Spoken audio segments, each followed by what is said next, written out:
I never imagined that one day my own son would look me straight in the eye and make a request so outrageous that it left me completely speechless. He didn't ask me for help with a business or support in building his future. No, he asked me for $50,000. And the reason? Not for a house, not for an investment, but for something as absurd as his wife's bikini bag. At first I thought I misheard him. I leaned forward, waiting for him to laugh, to say it was just a joke. But his expression was cold, serious, and demanding. The son I had raised, the boy I once believed would never lose touch with reality, stood there asking me to throw away a fortune on something so meaningless. I refused. Of course, I refused. My voice trembled, but I was firm. I told him no. I told him that money was not grown on trees and that he was asking me to insult everything I had worked for my entire life. He didn't say another word. He just stared at me, his eyes burning with disappointment, or was it anger? Then he stormed out of my room, leaving behind an icy silence that swallowed the air around me. That night, I could not sleep. I lay awake, staring at the ceiling, wondering what had happened to my son. Where had I gone wrong in raising him? How did a boy who once valued hard work and honesty turn into a man who believed a bikini bag was worth more than his own mother's sacrifice? My heart ached with fear and confusion. The following morning, just as the sun stretched its pale fingers through my window, my househelp knocked gently on my door. She looked uneasy, her hands trembling as she held out a sealed envelope. "Madam," she whispered, "this was left for you." I stared at the envelope, my heart pounding against my chest.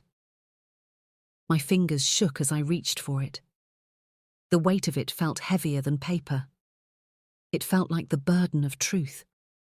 I had no idea what was inside, but somehow, deep down, I knew this letter was connected to my son's strange request.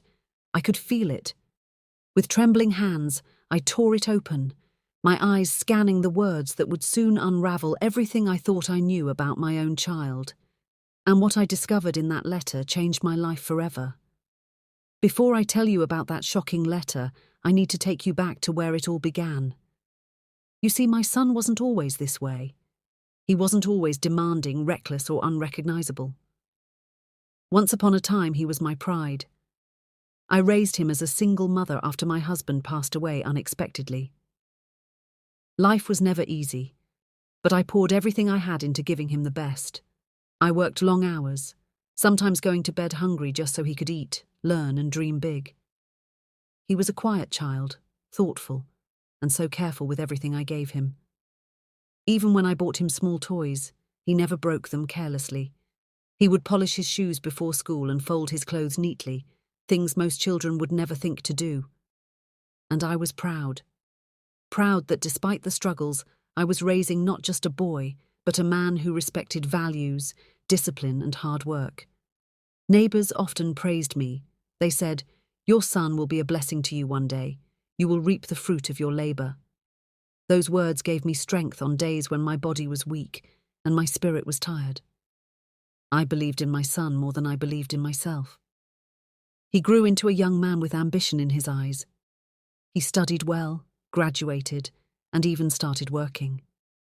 To me, every step he took felt like proof that all my sacrifices had been worth it. Then came the day he introduced me to the woman who would become his wife. I still remember it clearly.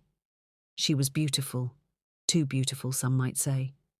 Her smile was radiant, her words polite, but her eyes, there was something in her eyes that I could never quite understand. A sharpness, maybe, or a hunger that seemed to flash for a moment and disappear. At first I brushed it aside. I told myself I was just being protective. After all, every mother finds it hard to let go of her only child. Their wedding was grand, much grander than I could ever afford alone. Her family contributed a lot, and I noticed how my son was dazzled by the lifestyle they carried. Expensive dresses, flashy cars, friends who looked like they lived in a different world. Still, I was happy for him. I thought, if this is what makes my son happy, then I will accept it. Little did I know that was only the beginning of a slow transformation. After the marriage, I started noticing changes in him. Small things at first. He no longer came to sit with me in the evenings to share stories about his day. His calls grew fewer, his visits shorter. When I tried to ask him questions, he would brush me off, saying, "Mama, I'm busy," or "Don't worry about me, I'll handle it." It hurt, but I convinced myself that this was normal. He was married now. He had his own life to build. I tried not to stand in the way, but then the financial requests began. At first, they seemed harmless. He would ask for small amounts, extra money for groceries, or to support his wife's little shopping needs.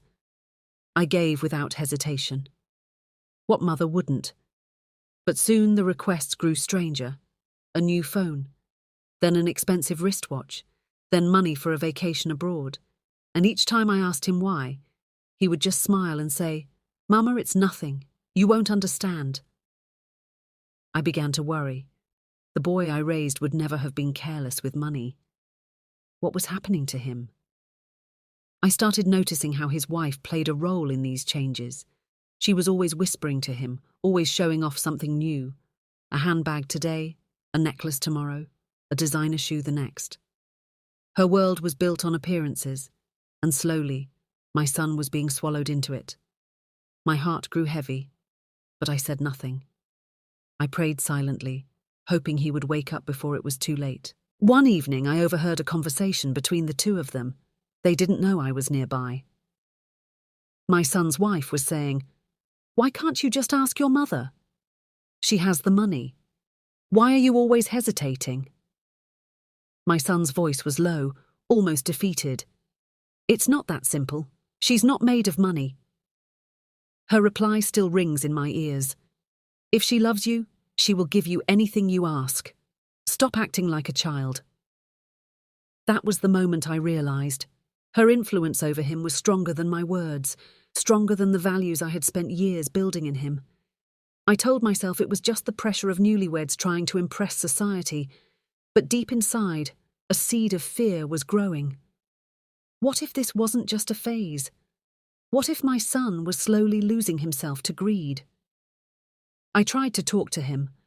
I reminded him of our struggles, of the nights I worked 3 jobs so he could go to school, of the sacrifices I made to keep him clothed and fed. He listened quietly, but when I finished, he only sighed and said, "Mama, times have changed. You don't understand." That sentence pierced me deeper than any insult could. The neighbors began to notice too. Whispers floated through the compound. "That boy is living larger than his salary. His wife is too flashy. She will drain him dry.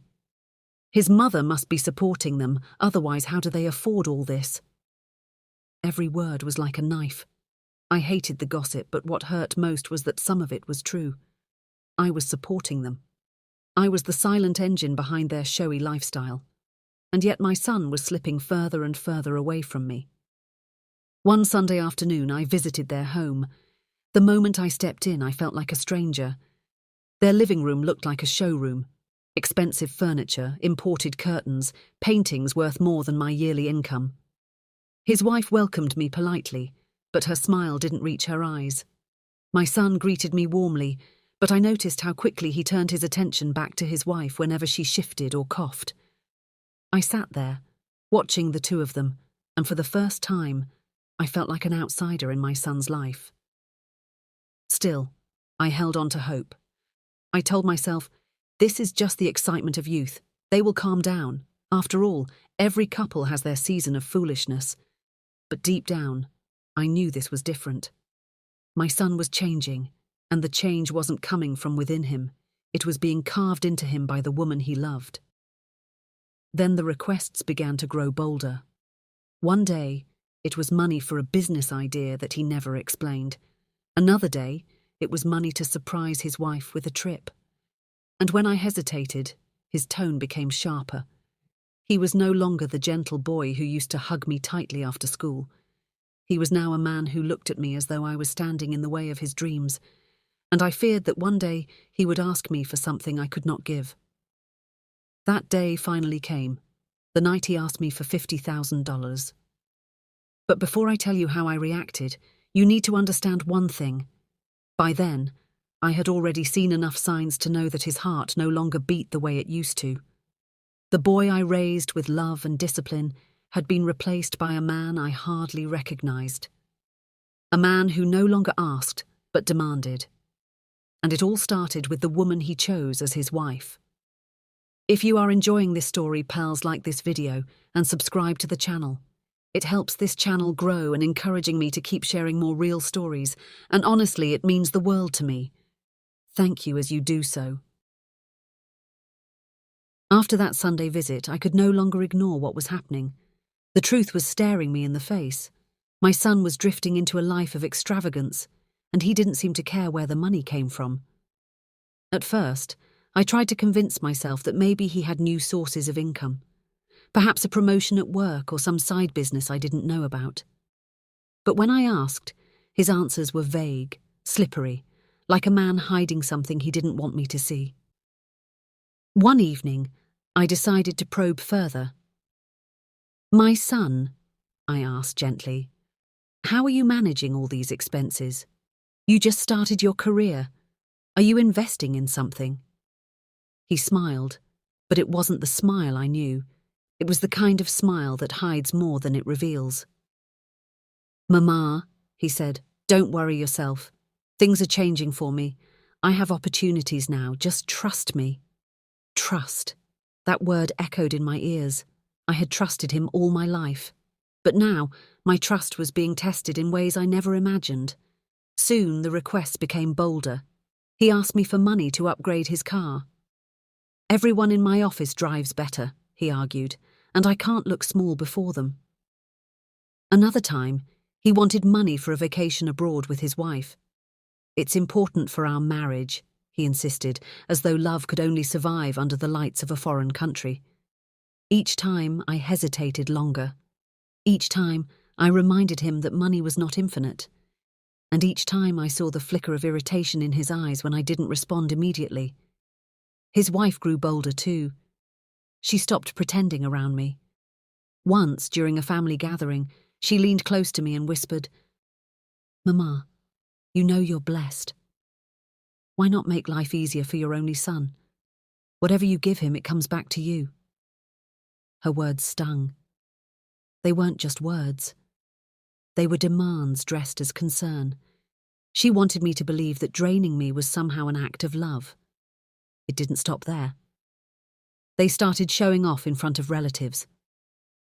My son arrived at a cousin's wedding wearing a designer suit that cost more than some people's rent for a year. His wife flaunted jewelry that glittered so loudly it drew whispers wherever she walked.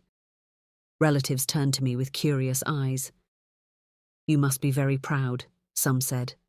But others muttered under their breath, "This is not natural. Where is all this money coming from?" I had no answer. At night I would lie awake thinking of the boy I once raised.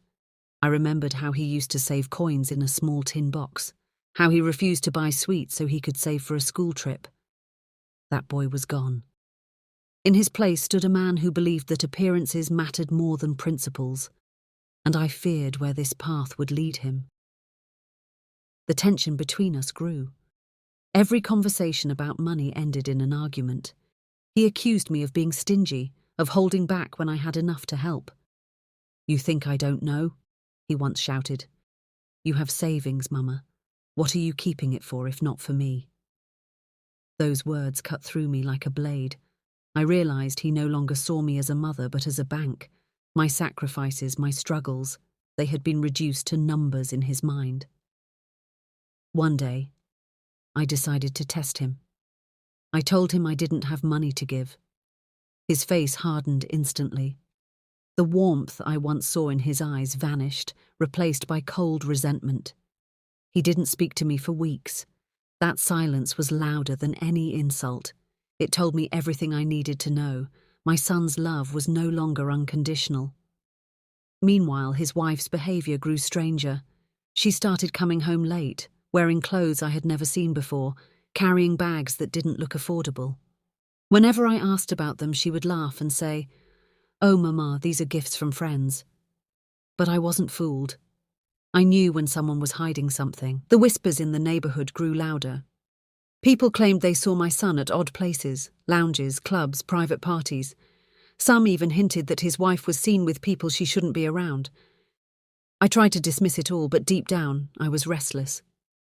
I prayed harder, asking God to open my son's eyes before he lost himself completely.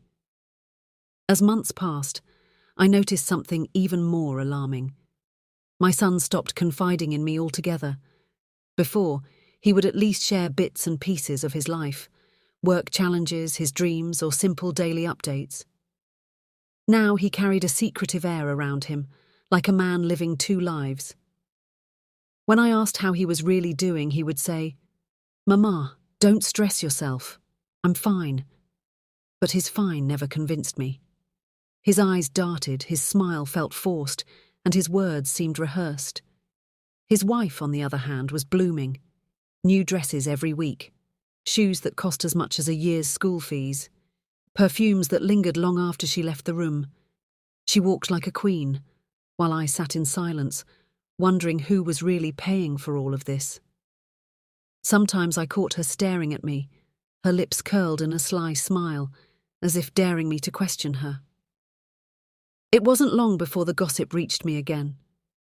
A neighbour stopped me one evening and said, "Mama, forgive me if I speak out of turn, but your son is changing. We don't see him the way we used to. He has become different." Her words echoed what I already knew but refused to accept. My son was no longer the boy I raised. He was a man walking a dangerous path, and I felt powerless to stop him. The real blow came when he approached me for a huge sum to invest in a business deal. He wouldn't share details. He just said, "It's a good opportunity. Trust me, Mama, I can double your money." When I asked questions, he grew defensive. "Why are you always doubting me? Don't you want me to succeed?" I sighed, my heart breaking. "Son, success is not built on lies and secrets. If you want me to help, you must tell me the truth." But he walked away in anger, leaving me with the bitter taste of helplessness. That night I couldn't sleep. I thought of my husband, his father, and how disappointed he would be if he saw what was happening. I remembered the values we once shared as a family: honesty, humility, respect. Where had those values gone?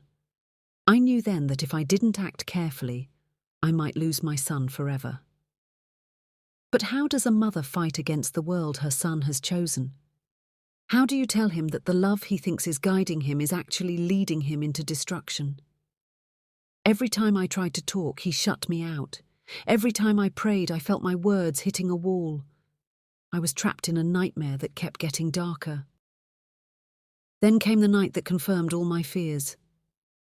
My son walked into my room, his face cold, his tone commanding. He asked me for something that shook me to the core, an amount so outrageous that for a moment I thought he was testing me. He wanted $50,000, and when I asked him why, his answer nearly knocked the breath out of me. He said it was for his wife, for a bikini bag.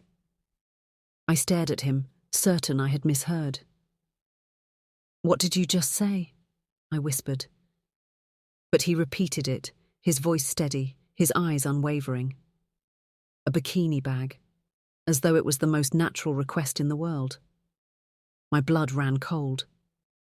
This wasn't just about money anymore. This was about a complete loss of values, of judgment, of everything I had tried to teach him.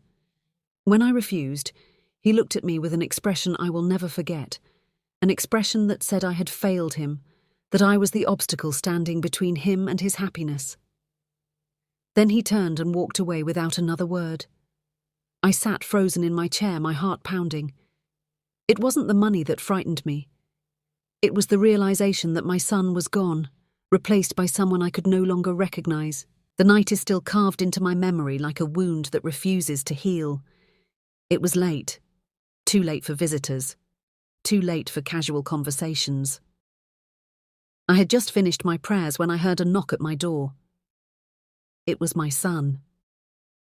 He stepped in without waiting for me to invite him. His face was serious, his voice firm. He didn't waste time on greetings or small talk. Instead, he sat down across from me and said, "Mama, I need money." I was used to these requests by now, but something in his tone unsettled me. It wasn't the tone of a son asking for help. It was the tone of a man issuing a command. "How much?" I asked, my voice careful, almost afraid of the answer. He leaned back in his chair, crossed his arms and said without hesitation, $50,000. For a moment I thought my ears had betrayed me. $50,000? The room spun around me. I stared at him, waiting for the punchline, the smirk, the little laugh that would tell me this was all a joke. But his face was hard, unmoving, deadly serious. $50,000, I repeated, my voice trembling. For what, my son? What could possibly cost such an outrageous sum? And then he said it, calmly, as though he were asking me for a glass of water. "For my wife's bikini bag." The words slapped me across the face. A bikini bag? I had to blink to make sure I wasn't dreaming. Bikini bag, I whispered, the phrase tasting bitter in my mouth. "Yes, Mama," he said firmly. "It's important to her. It's limited edition, exclusive. If I don't buy it for her, people will laugh at me. Do you want that? Do you want people to look down on your son?" My lips parted, but no words came out. My mind raced back through time. I saw him as a little boy, holding a cracked school bag I had sewn together with my own hands because I couldn't afford a new one. I saw his face light up with joy when I gave him his first second-hand shoes, polished to shine like new. That boy was gone, and in his place sat this man, asking me for a fortune to buy a bag meant for the vanity of his wife. I shook my head slowly. "My son," I said, my voice breaking. "Do you even hear yourself? $50,000 for a bag? Do you know how many families could live on that money? Do you know how many dreams could be built with that amount?" But he was unmoved. His eyes narrowed. His lips tightened. "Mama, you don't understand. This isn't about money. It's about status, it's about respect. If I don't get it for her, people will say I am a failure. Is that what you want? For your son to be mocked?"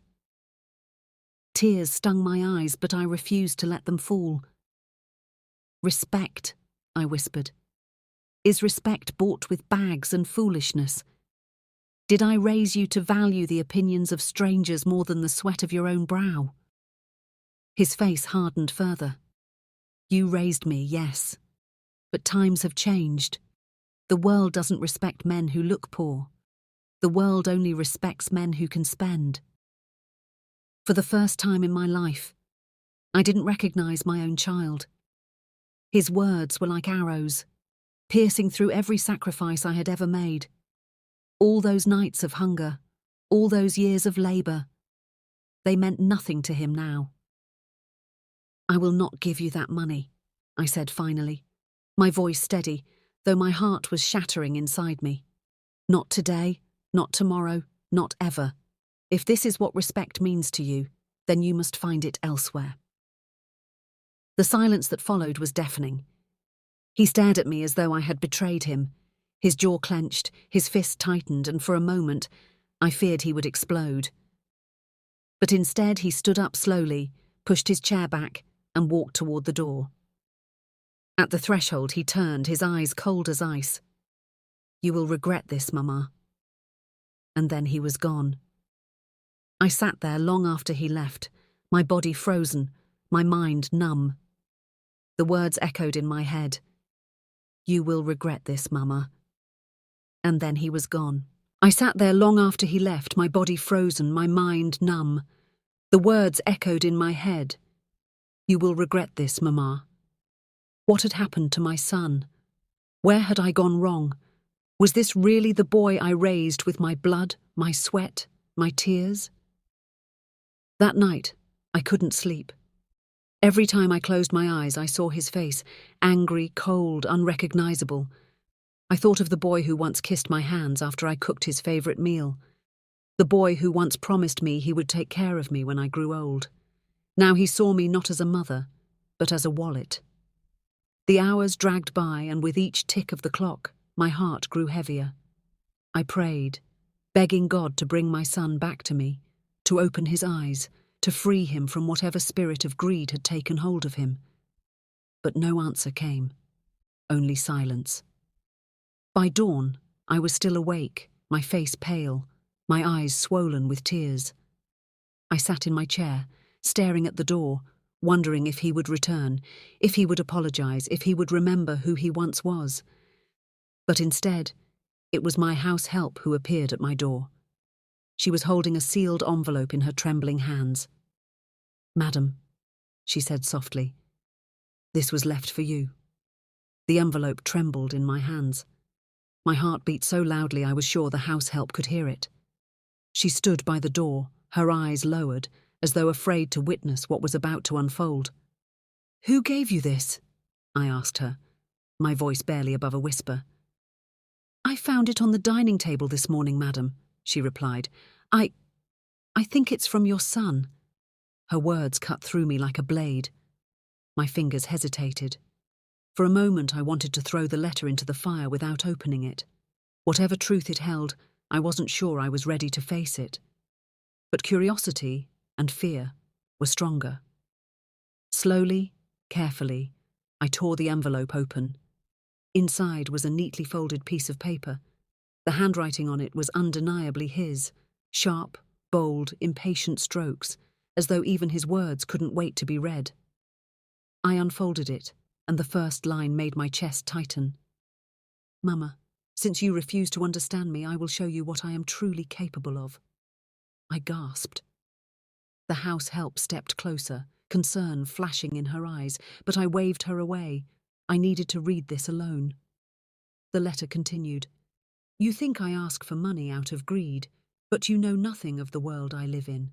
People don't respect men who are small, men who are weak, men who cannot give their wives what they desire.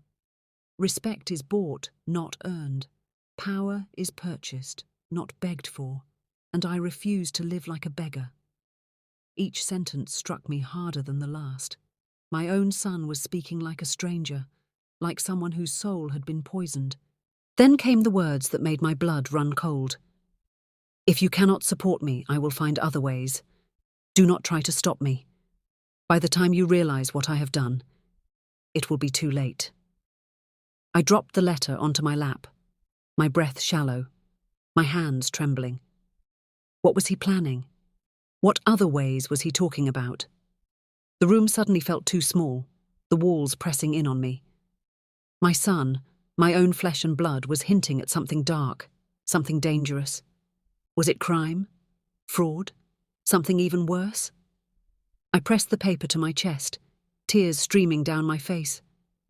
I whispered into the empty room, "Oh Lord, what has become of my son?"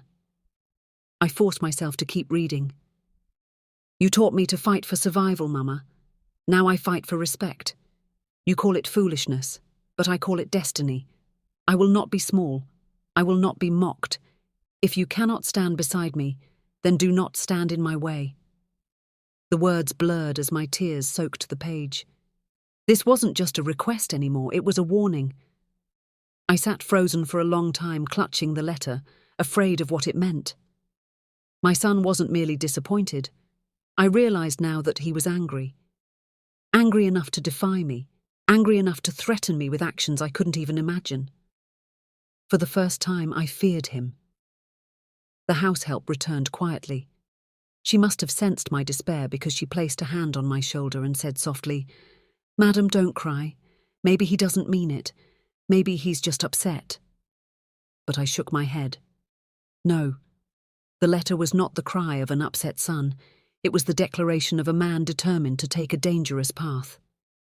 I hid the letter inside my wardrobe, locking it away as though locking away a curse.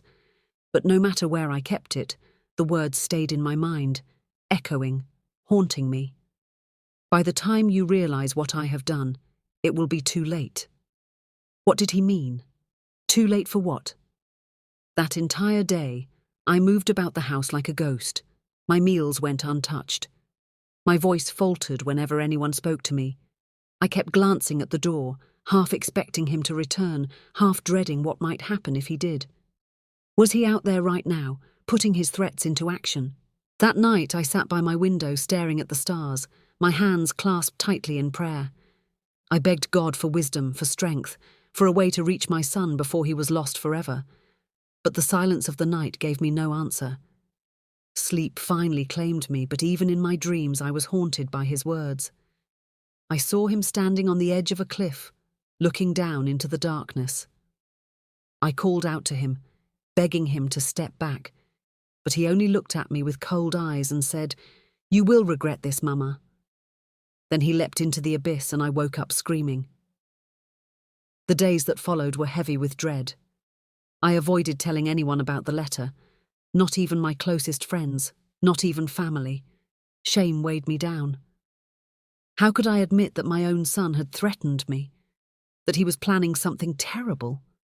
But hiding the truth did not make it go away. In fact, it only made the burden heavier. Every time the phone rang, my heart jumped. Every time someone knocked on the door, I froze, afraid it was news about him, news I wasn't ready to hear. And deep down, I knew. The letter was only the beginning. After reading that letter, I could no longer look at my son the same way. Something inside me had shifted. The boy I once knew felt like a shadow, and in his place stood a man I could not recognize. Days passed, but he did not return. Each passing hour without his presence only increased my unease. It was as though he had vanished into the city, leaving me to drown in questions with no answers. But I began to notice something strange in the house. At first, it was little things. His door left slightly ajar when he used to keep it firmly locked, the faint scent of unfamiliar cologne drifting down the hallway, the sound of whispered phone calls that would abruptly end the moment I approached. I told myself it was nothing. My heart was already too heavy. Maybe I was just imagining things. But deep down, I knew better. One evening after dinner, I walked past his room and froze. The door was wide open, the light still on, but he was nowhere to be seen. Curiosity gnawed at me. A mother's instinct is a stubborn thing. It does not let you rest until you find the truth. Against my better judgment, I stepped inside. The room smelled different. Not of my son, but of something artificial, chemical, sharp. My eyes scanned the space. His bed neatly made, his clothes folded, everything too perfect, too unlike him. Then I noticed the desk, papers scattered across it, a laptop left half open, and a black notebook sitting in the middle like a centerpiece. My hands trembled as I reached for it. The first page was filled with numbers, long lists of figures, amounts in dollars, names I didn't recognize. My heart skipped. Was this some kind of business or something else? I turned the page, and then another. Each one was worse than the last. There were plans, sketches, notes about people, and there, written in bold strokes across one page, were the words that made me gasp aloud. Easy money, quick respect. No one will know. I dropped the notebook as though it had burned me. My legs trembled beneath me, and I had to steady myself against the desk. My son was not planning something good. He was planning something dangerous, something that could destroy him, and maybe even me. I forced myself to pick up the notebook again.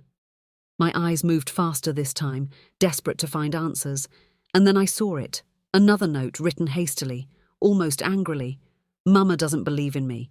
She will regret it when she sees what I can do. Tears filled my eyes. My refusal to give him the $50,000 had not just angered him, it had pushed him into the arms of something dark. Suddenly I heard footsteps in the hallway. My blood froze. He was back. I shoved the notebook into the desk drawer and quickly moved away from the table, pretending to adjust the curtains. My heart pounded as the door creaked open. He stepped inside, his eyes darting suspiciously around the room. For a moment his gaze lingered on me, sharp and probing, as though he could sense that I had touched something I shouldn't have. "Mama, what are you doing here?" His voice was calm, but there was an edge beneath it. a warning. I forced a smile, though my lips trembled. "I was just passing by. Your window was open. I came to close it so mosquitoes wouldn't enter." His eyes narrowed, searching my face for the truth. Then slowly, he nodded. "Thank you." But I could feel it. He didn't believe me. That night I lay awake replaying everything I had seen in the notebook. The names, the numbers, the bold words. Easy money, quick respect. What was he planning? Fraud? Theft? Something worse? And then a terrifying thought struck me. What if the $50,000 request wasn't about the bag at all? What if it was only a cover for something else, something far more sinister? The next day I gathered the courage to search again. This time I waited until he left the house, then slipped back into his room. I went straight to the desk. The notebook was still there, but now I noticed something else, a small locked box tucked beneath the bed. My hands shook as I pulled it out. It was heavier than I expected. A mother always fears what lies hidden in her child's secrets, but I had no choice. I needed to know. I searched for the key but found nothing. My desperation grew, and finally I used a hairpin to force the lock open. Inside I found documents, bank receipts, foreign account details, and a stack of photographs that made my stomach twist. Pictures of him with men I had never seen before. Hard-faced men, their eyes cold, their smiles cruel. They didn't look like friends. They looked like people who lived in shadows. One photo in particular made me clutch my chest. It was of him shaking hands with a man whose face I recognized from the news, an infamous figure linked to illegal businesses. My heart sank. My son wasn't just lost. He was entangled in something that could destroy him, and me too. I sat on the edge of his bed, the photos scattered around me, tears streaming down my face. How had it come to this? How had the boy I raised with love, discipline and prayer ended up in the company of criminals? And worse, what if it was already too late to save him? I hurried to return everything before he came back. My hands were clumsy with fear, but I managed to lock the box again and slide it under the bed. As I left his room, one thought kept echoing in my mind. The letter was only the beginning. The real storm is yet to come. If you are enjoying this video, please don't forget to support this channel by liking and subscribing to this channel. Thank you as you do so. It had been days since I discovered the notebook and the photographs, but my heart had not known peace since. Each morning I woke up with fear clinging to me like a second skin. Each night I went to bed praying my son would not return home with blood on his hands. I tried to act normal, but he was no fool. He could sense the heaviness in my eyes, the trembling in my voice. Something inside me told me that sooner or later he would demand answers. And that day came much sooner than I expected. It was a Saturday evening. The house was unusually quiet, the kind of quiet that makes you uneasy rather than calm. I was in the kitchen when I heard his footsteps, slow, deliberate, heavy. When he appeared at the doorway, I felt my chest tighten. His face was unreadable, his eyes sharp, probing. "Mama," he said softly, too softly. "We need to talk." I wiped my hands on my wrapper, my knees suddenly weak. "What is it, my son?" I asked, though my voice betrayed the fear bubbling inside me. He stepped closer, his gaze fixed on me. "You've been different, watching me, avoiding me, sneaking around. What's going on?" My heart raced. He knew. Somehow, he knew. I began, but the words stuck in my throat. My lips trembled, my mind screaming for me to deny everything. But a mother's love doesn't always bow to fear. So I looked him in the eye and said, "Because I am worried about you, because the path you are taking is not the path I raised you for." For a moment, silence filled the space between us. His jaw tightened, his fists curled. And then, in a voice colder than I'd ever heard from him, he asked, "What did you see, Mama?" The question pierced me. He didn't even ask if I saw anything. He asked what, which meant he already knew his secrets had been touched. I tried to steady my breathing. "I saw enough," I whispered. Enough to know you are walking into the hands of wolves. Enough to know you are mixing with people who will destroy you. His eyes narrowed, his body stiffening with anger. You went into my room? He demanded. Yes, I said firmly, though my voice shook. I am your mother, and I will never sit back and watch my son throw his life away, even if it means breaking into your room 1,000 times. The silence that followed was deafening. His face twisted, torn between rage and something deeper, shame perhaps, or regret. But in the end, rage won. You have no right, he shouted, his voice echoing through the walls. No right to judge me, no right to spy on me, no right to interfere in my life. Tears welled in my eyes, but I stood my ground. And you have no right to throw away everything I sacrificed for you. I gave you my blood, my sweat, my years, and this is how you repay me? With threats? With crime? He froze at that word. Crime. His face went pale, then hardened again. You don't understand, he hissed. You never will. This world doesn't reward honesty. It doesn't reward sacrifice. It rewards power, money, fear, and I refuse to be small.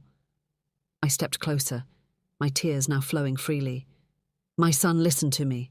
That road you're chasing, it doesn't end with power. It ends with chains, with death, with shame. Is that the legacy you want? Is that the man you want to become? His lips trembled. For a split second, I saw a flicker of the boy I once knew, the child who once held my hand at the market, who once dreamed of becoming something good. But then the flicker vanished, his face hardened again, his eyes cold. You don't know me anymore, Mama, he said flatly, and you never will. He turned to leave, but I grabbed his arm, desperate, sobbing now. Don't do this. Please, my son, don't walk away from me. Whatever they promised you, it's a lie. They will destroy you. He yanked his arm free, his jaw clenched. Stay out of my way, Mama. This is my life, my choice. If you love me, don't interfere. The words crushed me. If you love me, don't interfere. What kind of twisted world had convinced my son that love meant silence? That love meant watching him drown without lifting a hand? I fell to my knees weeping, but he did not look back. He walked out of the kitchen, out of the house, and out of my reach. The door slammed, and the silence that followed was heavier than any noise. I remained on the floor, trembling, my tears soaking into the earth beneath me. That night, I realized something painful. I could no longer protect him as a mother. If he truly went ahead with his plans, I would have to make a choice I never imagined. The choice between saving my son or saving myself. The night of our confrontation left me shattered. I barely slept, my tears soaking into the pillow, my mind replaying his words over and over. Stay out of my way, Mama. This is my life. By dawn, my eyes were swollen, my body heavy with grief. I expected to hear his footsteps in the house, to see his door open, to feel his presence. But instead, the house was silent. Too silent. At first I thought he had gone for a walk to clear his head, or maybe to meet those friends of his. But as the hours stretched on, unease grew in my chest. By afternoon there was still no sign of him. His phone lay abandoned on his desk, switched off. His car was parked outside, untouched. It was as though he had vanished into thin air. I tried to calm myself. Perhaps he was with his wife. Perhaps he needed space. But even as I tried to reason, something inside me whispered that this was different. This wasn't ordinary. By evening, panic had already rooted itself deep in my bones. I called his wife. She answered, her voice distant, distracted. Is he with you? I asked quickly, my voice trembling. There was a pause. Then she said, No, I thought he was with you. Her tone sent shivers down my spine. It wasn't the worried tone of a wife missing her husband. It was cold, almost careless. You mean you don't know where he is? I pressed. I told you, he's not here, she snapped, then hung up. I stared at the phone, my hands trembling. Something was terribly wrong. The night fell heavy and dark, but my son never returned. Every sound outside, the rustle of leaves, the bark of a stray dog, made me jump. I paced the floor, praying, whispering his name into the silence. Where was he? What had he done? By the second day, dread had carved itself into my soul. I decided to search his room again, desperate for answers. This time I checked his wardrobe, his drawers, even beneath the mattress. And then I found it. An envelope hidden inside his jacket pocket. My heart pounded as I pulled it out. It was sealed, but not addressed to me. It had only one word written on it: insurance. I opened it with trembling hands. Inside were papers, insurance documents, but not for health or life. They were tied to large sums of money, accounts I didn't recognize, with signatures I couldn't believe were his. It was as though he had been preparing for something dangerous, something that might cost him his life. I collapsed onto his bed, clutching the papers to my chest. My mind screamed with questions. Why would my son need insurance tied to such huge sums? What had he gotten himself into? And more terrifying, what if his disappearance was connected to this? On the third day, his wife came to the house. Her expression was calm, too calm for a woman whose husband had vanished. "Have you heard from him?" she asked flatly, as though asking about the weather. "No," I said sharply. "And you? You don't seem worried." She shrugged. "He's a grown man. Maybe he just needs time away." Her indifference cut through me like a knife. How could she be so cold? That night, I couldn't sleep again. The walls of the house felt like they were closing in. Every creak, every shadow seemed to whisper his name. I sat in the living room, clutching my rosary, my prayers spilling out between sobs. Lord, protect him. Wherever he is, protect him. Bring my son back to me. But the silence gave no comfort. On the fourth day, I decided to go to the police. They listened politely, nodding, asking questions. But their eyes told me the truth. They saw this as another case of a young man gone astray. "We'll keep an eye out," one officer said. "But sometimes people disappear because they want to." I left the station with a heavy heart. I knew my son hadn't just wandered off. His disappearance was tied to something bigger, something darker. When I returned home that evening, the house help approached me nervously. "Madam," she whispered, glancing over her shoulder, "I think I saw something in young master's room before he left." My heart skipped. "What did you see?" She hesitated, then said, "A small black bag. He carried it everywhere those last few days. I think he hid things inside it." A chill ran down my spine. The bikini bag he had once demanded, or something far more sinister. I rushed back into his room, tearing through every corner. But the bag was gone. Only one thing remained, a note tucked into his pillowcase. My breath caught as I unfolded it. It read, "Mama, if you're reading this, I may not come back. Don't look for me.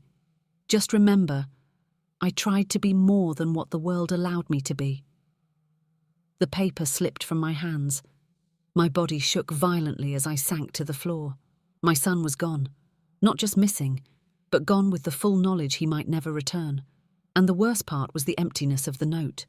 It gave no clue, no direction, only despair. That night, I realized the truth that broke me completely. My son hadn't simply disappeared. He had chosen to vanish. The days dragged on like years. Each sunrise felt heavier than the last. My son was still gone, and I was drowning in questions with no answers. Every corner of the house whispered his absence. His shoes by the door, his books on the shelf, his laughter that used to echo in the hallways, now all replaced by silence. But deep down, I knew silence never lasted forever. Secrets always found a way to break free. On the fifth day, just after dawn, my house help came into my room with something in her hand. Her face looked pale, her lips trembling. "Madam," she whispered, "I found this while cleaning the storeroom. I think it belongs to young master." She held out a folded letter, its edges rough as though it had been hidden away for too long. My fingers shook as I took the paper. For a moment I just stared at it, afraid of what I might find inside. "Where exactly did you find it?" I asked. "In the old suitcase behind the storeroom," she replied quickly. "The one no one has opened in years." My heart pounded. What was my son doing hiding letters in forgotten places? I unfolded it slowly, and as the words came into view, my chest tightened. The letter wasn't written to me. It was written to someone else. It read, "The money must come soon. If I don't deliver, they will take everything from me. Mama must never know. She wouldn't understand. She thinks I'm weak, but I'm doing this for us, for a future bigger than what she imagines." My hands went cold. My knees buckled and I sat on the edge of the bed, clutching the letter like it was burning me. Who were they? What money was he talking about? And why did he think I wouldn't understand? It felt like the walls were caving in, pressing me with a truth I wasn't ready to face. The house help stood there, her eyes wide. "Madam, do you think he is in danger?" I swallowed hard. "Yes. And worse, I think he knew it all along." The room was spinning, but the truth was slowly forming in my mind. My son hadn't asked for that $50,000 for luxury. It wasn't about a bikini bag at all. It was about survival. I decided to confront his wife again. She had been too calm, too indifferent. Something told me she knew more than she was saying. When I arrived at her place, she greeted me with a forced smile. "You again? Still worried about your son?" Her tone cut like a blade, but I ignored it.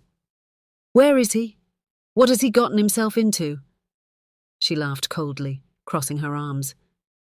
"You think you raised a saint, don't you? But your son isn't who you believe he is. He has debts. Debts you can't even imagine." Her words hit me like thunder. "Debts? My son? What are you talking about?" I demanded. She smirked. "Ask him yourself. If he ever comes back." I stormed out, my heart racing. Every clue pointed to the same thing. My son had been hiding a life I knew nothing about. A life full of secrets, lies and dangerous ties. And the worst part? I was beginning to realize that the money he had once begged for wasn't meant for frivolous spending. It was meant to pay off someone powerful. That night I went back to the documents I had found in his jacket. The insurance papers, the hidden accounts, the strange signatures. Piece by piece, it started to come together. He had been preparing for something catastrophic, something he didn't expect to survive. The bikini bag request, the reckless spending, the sudden disappearance, it was all connected to a bigger plan. The realization nearly broke me. My son wasn't just lost. He was trapped in a web of danger that I couldn't see, let alone fight. And then came the final blow. The next morning, I received another envelope. This time, it was slipped under my door. No name, no address. Just a plain envelope that smelled faintly of cigarette smoke. I opened it with trembling fingers. Inside was a single sheet of paper with just one line. "Your son belongs to us now. If you want him alive, stay out of this." The room spun. My knees gave way, and I fell to the floor, the letter crumpling in my grip. The truth was clear now. My son hadn't disappeared by choice. He had been taken, and whoever had him didn't plan to let him go easily. The letter burned in my hands. "Your son belongs to us now. If you want him alive, stay out of this." Those words echoed in my head like a curse. I felt the walls of my room close in, my breath catching as panic spread through my chest. My son was alive, but for how long? I sat there on the cold floor, clutching the letter. Tears poured down my cheeks, blurring the ink. My son, my only child, had fallen into the hands of people so dangerous they dared to threaten me in my own home. I felt powerless, broken. But beneath the despair, something else stirred, a fire I didn't know I still carried. I was his mother, the same woman who had carried him in her womb, who had watched him take his first steps, who had sacrificed everything to raise him. And now, strangers thought they could take him away from me. No, not while I still had breath in my body. But courage alone was not enough. I had no idea who they were. Criminals? Secret investors? Loan sharks? I thought back to the letter I found in his room. The money must come soon. If I don't deliver, they will take everything from me. My son was in debt. Deep debt. And now the collectors had come. For days I moved like a ghost in my own home. I couldn't eat. I couldn't sleep. Every knock on the door, every strange car parked outside, made me jump with fear. I prayed without ceasing, whispering his name into the night. Lord, wherever he is, keep him safe. Bring him back to me. But heaven remained silent. I thought about going to the police again, but the letter's warning echoed in my head. Stay out of this. What if I made the wrong move and they punished him for it? The fear was crippling, but so was the thought of doing nothing. On the 7th day of his disappearance, I returned to his wife's house. She opened the door slowly, her eyes narrowing when she saw me. "You again?" she muttered. "Yes, me again," I snapped. "This time I want the truth. What debts did my son owe? Who is after him?" Her lips curled into a smirk. "You really think I'll tell you? Do you think I want to get dragged into his mess?" "Mess?" I shouted, my voice trembling. "He is your husband." She crossed her arms. "Maybe, but he stopped being my responsibility a long time ago." Her indifference sent rage surging through me. "Listen to me," I said, stepping closer, my eyes burning into hers. "If anything happens to him, you will regret staying silent. Whatever game you're playing, remember, I am not as weak as you think." For the first time, I saw a flicker of fear in her eyes, but she quickly masked it and slammed the door in my face. I walked home, my body trembling, but inside me a decision had already formed. If no one was willing to fight for my son, then I would. Alone. I began searching every piece of paper, every document he had left behind. Bank statements, receipts, insurance files. I was determined to trace his steps, to uncover the truth piece by piece. It wasn't easy. Every clue led to another dead end. But slowly, a pattern emerged. Transfers, withdrawals, payments to accounts I had never seen before. And then one name kept repeating itself. The Syndicate. I froze. I had heard that name before. Whispers in the market, hushed conversations at social gatherings, a powerful underground group known for trapping people with quick loans and crushing them when they couldn't repay. My son had fallen into their trap. The realization left me numb. He hadn't just been careless with money. He had tied himself to the most dangerous people in the city. And now, they had him.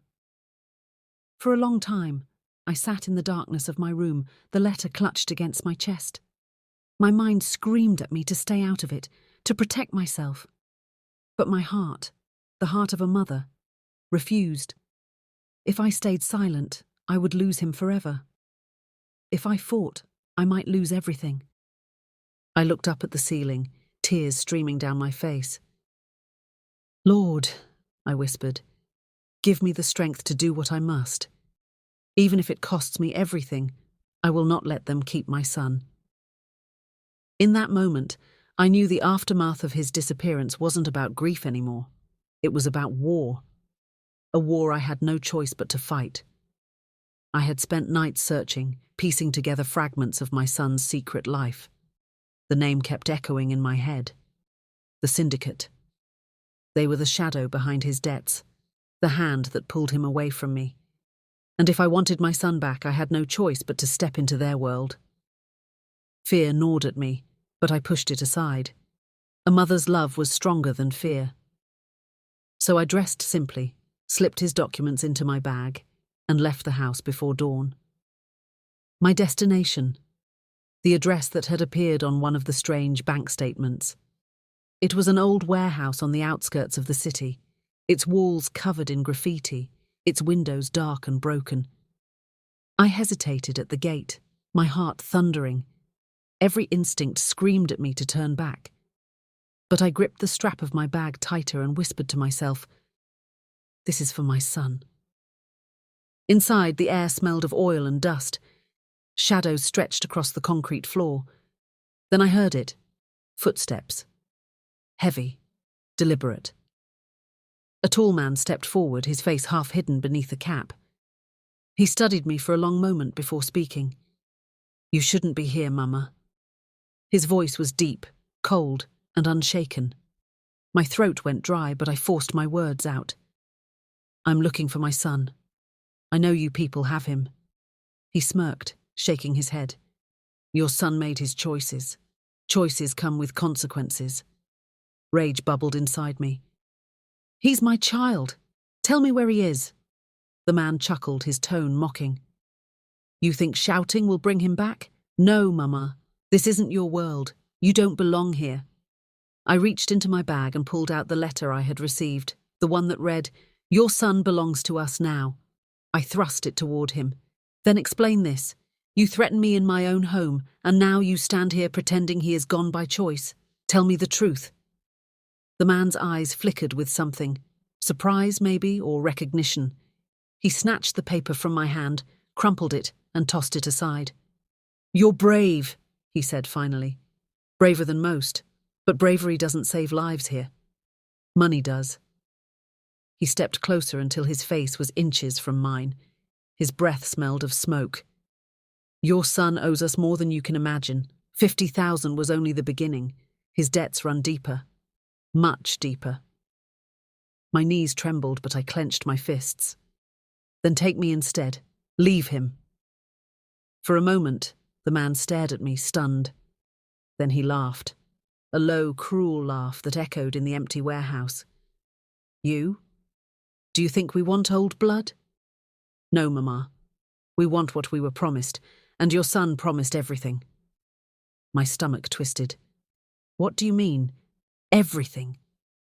The man's expression hardened. His life, his loyalty, his future.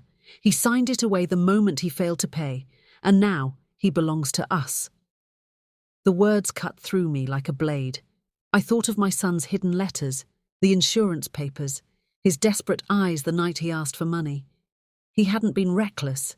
He had been drowning, and I had refused him the lifeline. But even now I refused to give up. I stood tall, my voice shaking but firm. "Listen to me.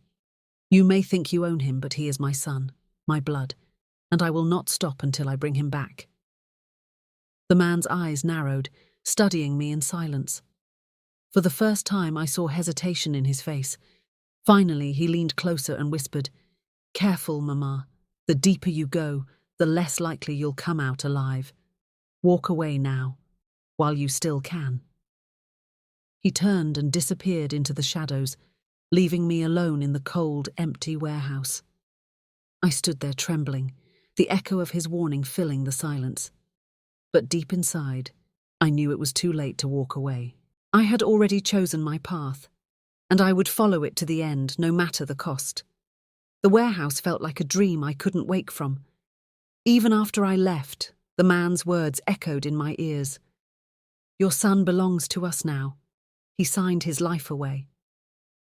My feet carried me home, but my mind was lost in a storm of fear and confusion. My son, my baby boy, how had he fallen so deep into darkness without me seeing it? That night, I couldn't close my eyes. I sat by the window, staring into the moonlit sky. His face flashed before me. The boy I had raised, the man who had once promised me he'd make me proud. And now, somewhere out there, he was trapped in chains I couldn't see. I whispered into the night, "Son, wherever you are, hold on. I'm coming for you." The next morning, the house help found me still awake. She hesitated, then handed me something. "Madam." While I was cleaning young master's old room, I found this hidden under the carpet. It was a small notebook, worn and dusty, its cover nearly torn off. My hands shook as I opened it. The first page was filled with numbers, dates, amounts of money, strange initials. At first it made no sense, but as I flipped through, I realized what I was holding. It was a ledger. My son's private record of every transaction, every debt, every payment he had tried to make. And alongside the numbers were scribbled notes, notes that broke my heart. Mama must never know. If I fail again, they'll come for her too. I have to protect her even if it kills me. Tears blurred the ink as I read. My son hadn't been hiding out of shame alone. He had been hiding to protect me. Suddenly, the memory of his request for $50,000 came rushing back. I had thought it was foolishness, recklessness, vanity, but now I saw it for what it truly was, desperation. He hadn't been trying to waste money on a bikini bag. He had been trying to save us both. And I had refused him. The guilt clawed at me like fire. If only I had listened, if only I had asked questions, if only I had seen the fear in his eyes that night. But regret would not bring him back. The only thing that mattered now was the truth, and saving him before it was too late. I kept reading, tracing the names written in the margins. One name appeared more than the others. DK. Every page carried that mark. DK was his handler, his collector, the shadow that had haunted him for months. And one entry chilled me to the core. Final deadline, Friday. If I fail, DK takes everything. I slammed the book shut, my chest heaving. Friday. That was only 2 days away. If my son was still alive, his time was running out. I knew then that I had no choice. I had to find this DK. The streets whispered his name like a ghost story. Some said he was ruthless, others claimed he was untouchable, but I didn't care. For my son, I would face even the devil himself. That evening I went back to the warehouse. The same man from before appeared from the shadows. "You again?" he said, his tone mocking. "Didn't I warn you?" "I'm not leaving without answers," I snapped. "Tell me about DK. Where is he? Where is my son?" The man's smirk faded. He studied me for a long moment, then sighed. "You really don't know when to quit, Mama." He leaned in close. "DK doesn't like uninvited guests, but if you keep digging, you'll find him. And when you do, you may not live to tell the tale." His warning didn't scare me. Instead, it fueled the fire in my chest. If DK was the key, then DK was who I would find. Because now the truth was clear. My son had never betrayed me. He had never wanted to abandon me. He had been fighting silently, carrying a burden too heavy for his shoulders, all to protect me. And if he thought I would sit quietly and let the syndicate swallow him whole, then he had forgotten who his mother was. I had given him life once before. And now I was ready to give it again, this time by dragging him out of the shadows. The notebook shook in my trembling hands. Every word, every number, every desperate note my son had written burned into my heart. His pain was there in ink. His fear was there between the lines. And now I had only one thought left. Find him. Save him. Bring him home. But the name that haunted me most was DK. He wasn't just another collector. He was the one holding my son's life in his hands. If I could find DK, I could find my son. And if I could find my son, I could save him. I asked questions in whispers, moving through streets I had once avoided. People looked at me strangely, warning me with their eyes to stay away. But eventually, one voice gave me what I needed. DK? "You'll find him where the river meets the old railway line," a man said softly, his voice trembling. "But Mama, don't go there. No one who walks into DK's place comes out the same." Fear clung to me like a shadow, but love was stronger. That night I wrapped a shawl around my shoulders, hid the notebook inside my bag and walked toward the river. The city grew quieter as I left the main roads. Crickets chirped in the darkness, and the sound of rushing water grew louder. And then I saw it, an abandoned building by the railway tracks, dim light flickering through broken windows. My heart pounded as I stepped inside. The smell of smoke and alcohol filled the air. Rough voices echoed in the distance. And there he was, DK. He sat in the centre of the room, surrounded by men who looked more like shadows than humans. His eyes were sharp, cruel, the kind that stripped you bare in one glance. When he saw me, he smiled. A slow, chilling smile. So, the mother finally comes. I was wondering how long it would take. My knees shook, but I forced myself to stand tall. Where is my son? He leaned back in his chair, lighting a cigar. Your son? Ah, such a stubborn boy. Brave, too. But bravery doesn't pay debts, and he owes me more than you can count. Then take me instead, I blurted out. Take whatever you want, but let him go. Laughter erupted around the room, cruel and mocking. DK blew out smoke and shook his head. You think this is about money? No, Mama. This is about loyalty. Your son promised his future, his hands, his strength, his life. That belongs to me now. I pulled the notebook from my bag and slammed it on the table. Then explain this. He wrote it all down. The threats, the payments, the fear. You trapped him. You poisoned his life. He is not yours. He is mine. For the first time, DK's smile faded. His men shifted uneasily. He leaned forward, his eyes narrowing. Careful, Mama. Words like that can get you buried by the river. But I didn't back down. My voice rose, fierce and unshaken. Then bury me, but you will not bury my son. If you want him, you'll have to go through me first. For a moment, the room fell silent. No one moved. Then from the shadows, a weak voice broke the silence. Mama. I spun around, and there he was. My son. He looked broken, his clothes torn, his face bruised, his eyes heavy with pain. But he was alive. Mama, why did you come here? He whispered, his voice trembling. Tears streamed down my face as I rushed to him. Because you are my son. And no one will take you from me. DK watched us, his expression unreadable. Then he stood slowly, the air in the room tightening with his every step. Touching, he said coldly. But love doesn't erase debt. If you want him, Mama, then bring me what he owes. Until then, he stays with me. I held my son tightly, my mind racing. I had no money, no power, nothing compared to this man.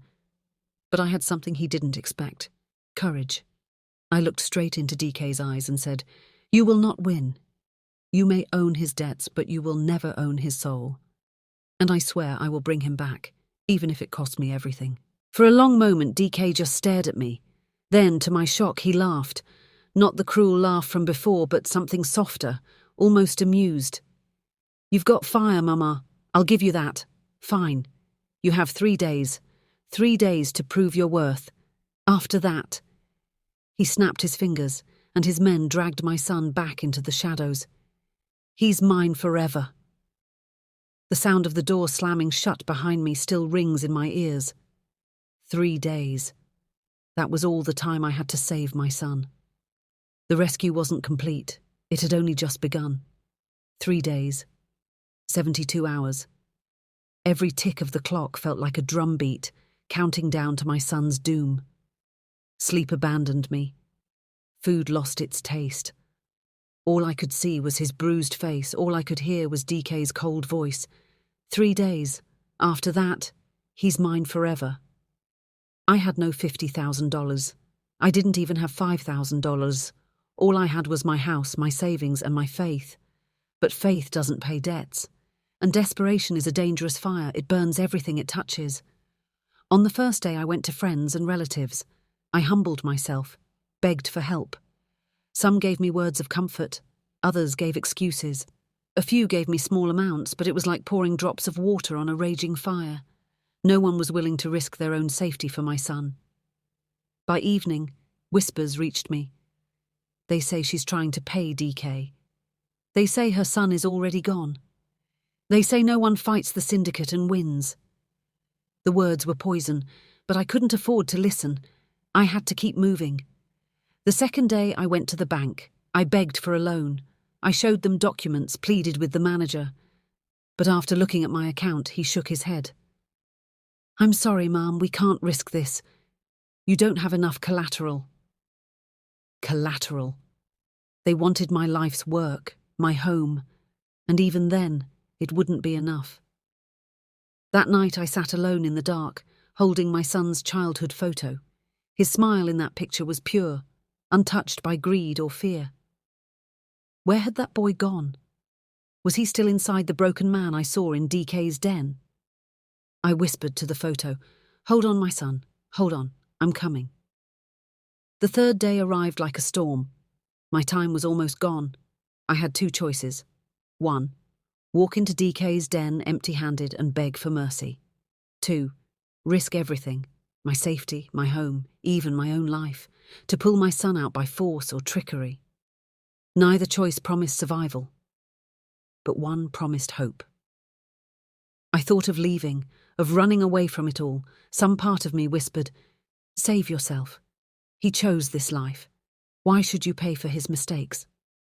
But a louder voice rose inside me, "Because he is your son, and a mother does not abandon her child to wolves." I packed a small bag. Inside I placed 3 things: the notebook he had written, his childhood photo, a kitchen knife, my only weapon. I didn't know what plan I had. I only knew I was going to face DK one last time. As night fell, I walked back to the abandoned railway building. My legs trembled, but my spirit was unyielding. When I stepped inside, the air was thick with smoke and menace. DK sat waiting, his men standing like statues in the shadows. He smiled when he saw me. "Mama, right on time. Did you bring my money?" I lifted my chin, though fear clawed at my throat. "No, I brought something better." His eyes narrowed. "And what could possibly be better than $50,000? Slowly, I placed the notebook on the table. Proof. Written in your victim's own hand. Every debt, every threat, every trick you played. If anything happens to me or my son, this goes to the police. And not just the police, journalists, government officials, people who would love to see you fall." The room shifted. His men exchanged uneasy glances. DK's smile faded. "You dare threaten me?" he hissed. "I don't threaten," I replied. I protect my son." For the first time, DK looked uncertain. He stood, towering over me. The room felt like it was shrinking. Then, with a snap of his fingers, my son was dragged out again, weak, bleeding, but alive. "Last chance, Mama," DK growled. "Choose. Leave him here and walk away alive, or defy me and watch us bury you both." My heart thundered in my chest.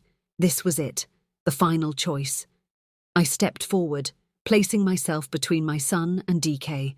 My voice was steady, though tears blurred my vision.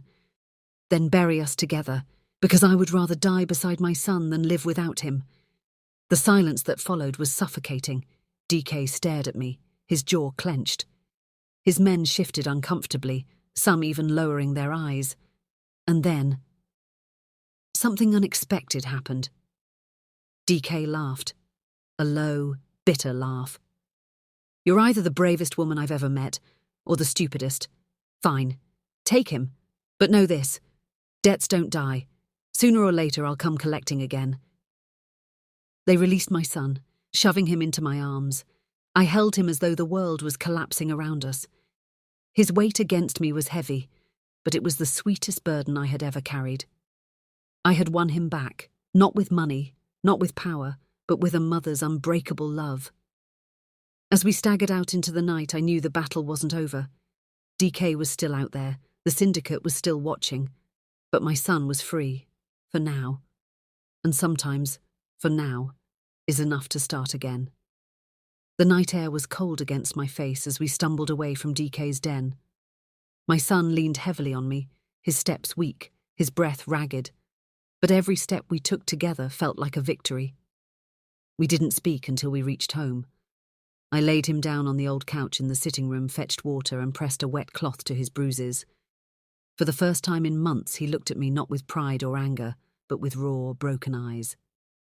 "Mama." His voice cracked. "Why did you do it? Why didn't you leave me there? You could have been killed." Tears welled in my eyes. "Because you are my son, and there is no place too dark, no man too dangerous, no price too high that will keep me from fighting for you." He buried his face in his hands. His shoulders shook, and for the first time since childhood I saw my son cry. Not from pain, but from shame. "I destroyed everything, Mama. I ruined your peace. I dragged our name through the mud. I let her—" He stopped, choking on his words. "Let her what?" I asked softly, though my heart already knew. "She pushed me, Mama. Every late night, every crazy expense. It was never just me.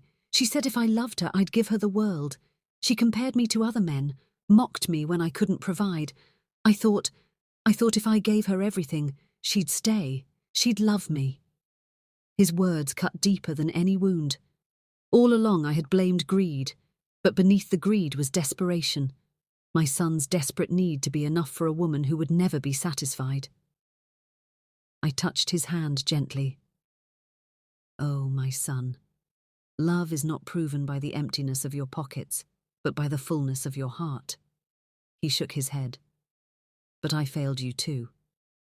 I should have listened. I should have remembered the sacrifices you made. Instead, I betrayed everything you taught me. And now I owe debts I can never repay." His voice cracked on the last word and my chest tightened with pain. I lifted his chin so he would look into my eyes. "You owe me nothing. You are my debt, my duty, my blessing. The only thing I ask is this. Do not waste the second chance you've been given. Rise, learn, be the man I know you can be." For a long moment, silence hung between us. Then he whispered, "I will, Mama. I promise. No more lies, no more debts, no more running. I want to rebuild. I want to be your son again." And in that moment, I believed him. The days that followed were not easy. He was weak, recovering from wounds both visible and invisible. But little by little I saw changes. He cut ties with his wife. The woman who once commanded his steps disappeared, leaving only silence in her wake. He didn't chase her. He didn't cry. He let her go. He began to work again, not for riches, not for show, but for survival. He took small jobs, humble ones, but his pride no longer rested in appearances. It rested in effort. Every evening he sat with me. We shared meals, laughter, even silence.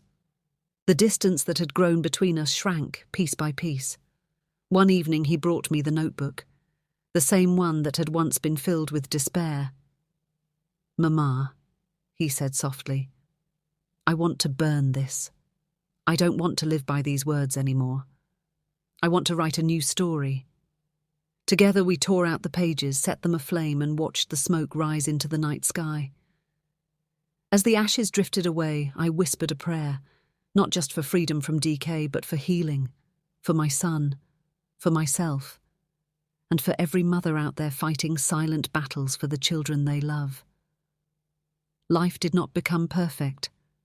The threats of the syndicate lingered in the shadows. DK's words haunted me. Debts don't die. But something had changed. My son was no longer walking toward destruction. He was walking toward redemption, and I was walking beside him. The shocking truth had been revealed, not just about his debts, his wife, or DK, but about love itself. Love is not blind sacrifice. Love is not reckless giving. Love is standing firm, even when the world demands you fall.